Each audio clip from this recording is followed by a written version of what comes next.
त्या मॅडम मला बिझनेसमध्ये मॅडमकडे दुसऱ्या म्हणूनच तुम्ही त्यांच्या मागे गेले. मी भेटले त्यांना बोलले त्यांच्याशी. त्यांनी मला सांगितलं त्यांचं नाव चारुलता आहे. तुमच्या खरंच अधिपतीचं आहे. तुमच्या खरे आई जिवंत असू शकतात खरंच का तुम्हाला? आणि काय तुमची गाडी फिरून परत काय असणार सोडा किती विषय आता किती वेळा सांगितलं तर परत परत तेच सांगायचं. अजून थोडा तुम्ही आराम करा वगैरे आजारी पडतील. आजारी पडण्याचा प्रश्नच नाहीये. तुम्ही जा ना औषध होईल तुम्हाला प्रॅक्टिस जायचं. नाही सोडतो तुम्हाला चला.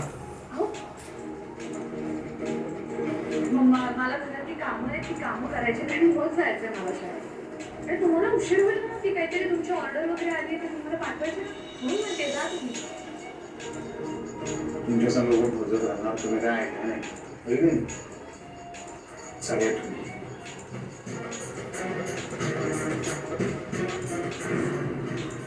कसं कळतं यांना माझ्या मनातलं. मी काही बोलले नाही तरी मी कुठे जाणार याचा अंदाज आलाय मला.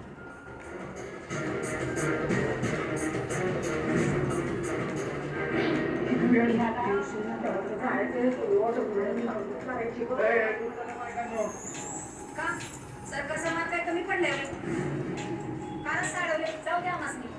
2 मिनिट ऐकून तर या माझं काय म्हणतोय मी. ए बाबा काय बोलतोय तू? आम्हाला तुझं काय ऐकायचं नाही. बोला तुला. चल गं.